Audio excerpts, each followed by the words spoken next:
Although the United States remains one of the wealthiest nations in the world, it continues to be troubled by the problem of poverty.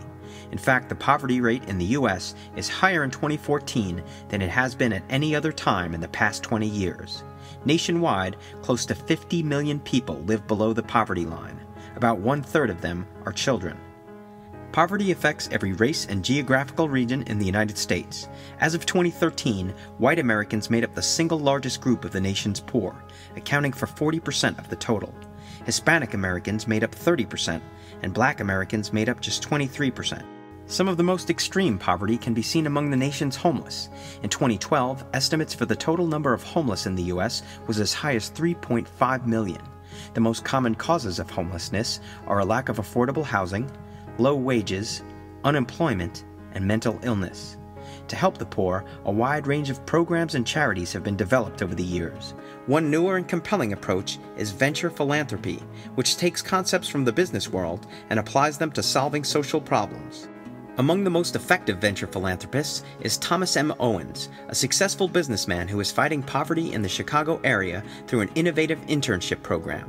The initiative, known as the Cara program, goes beyond job training and focuses on psychological therapy, helping those with emotional issues put their lives back together. The goal of the Cara program is to completely transform people's lives, not just offer them a short-term job or a quick handout. A lot of it has to do with changing their attitude about who they are, Owens says, and what kind of opportunities they have. That's the key to Cara's success. Inspired by the work of Mother Teresa, Owens started the Cara program in 1991, hoping to combat the widespread homelessness he saw in Chicago. The term Cara is a Gaelic word that means friend, reflecting Owens' overall attitude towards the poor.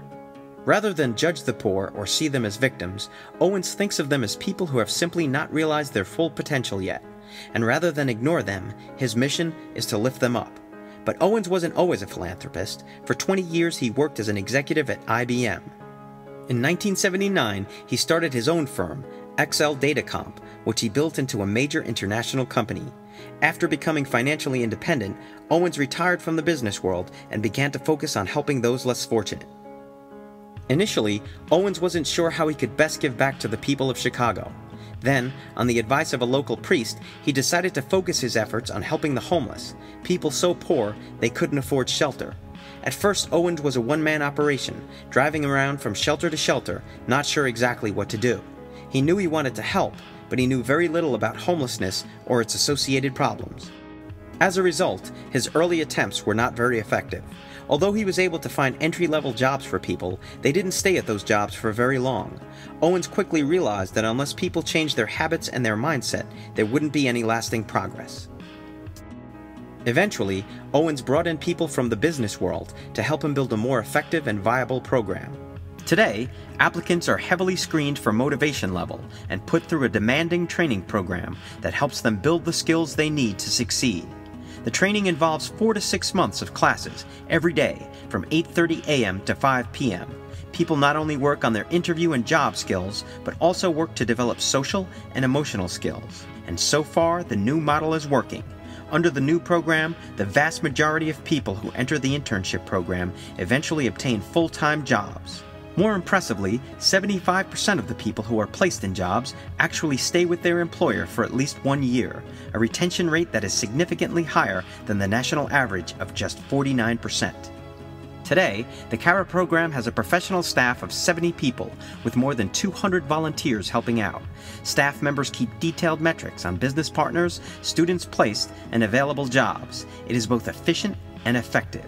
The program places people at a wide range of companies, including J.P. Morgan Chase, Hilton Hotels, Sodexo, and Northwestern Memorial Hospital.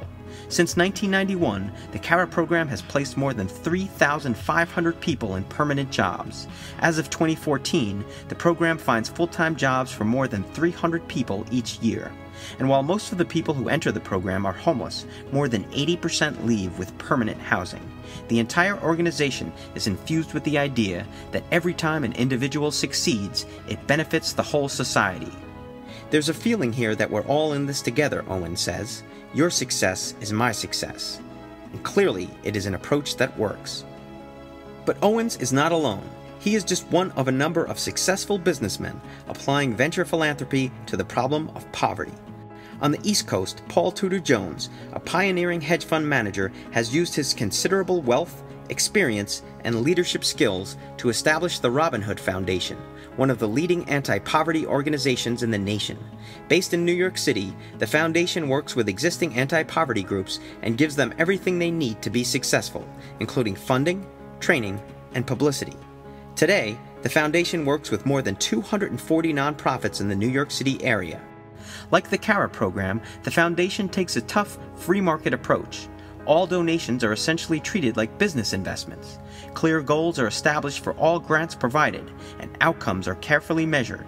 Since 1988, the foundation has distributed more than $1.1 billion in grants to a wide range of groups, including soup kitchens, homeless shelters, and teen pregnancy centers. 92% of people that enter the Robin Hood-funded housing program do not return to shelters. Furthermore, the foundation's job training results in higher salaries and longer job retention rates than other New York City-based programs. 3,000 miles away, philanthropist Daniel Lurie is applying a similar approach to fighting poverty in San Francisco. After working at the Robin Hood Foundation for several years, Lurie decided to bring the idea to California, his home state. In 2005, he started the organization known as the Tipping Point Community, which has raised more than $60 million for various groups and has invested in a range of different programs, including job training, education, housing, and healthcare. Since its founding, Lurie estimates that the Tipping Point has helped out more than 250,000 people, about 1/6 of the entire needy population of San Francisco. While venture philanthropy has not eliminated poverty, it is an intriguing approach that has yielded positive results over the past 30 years. It is clearly not a panacea, but has proven to be a useful weapon in the ongoing battle against poverty. And for the thousands of people who have gained employment, education, housing, and economic independence as a result of these programs, venture philanthropy has quite simply been a game changer.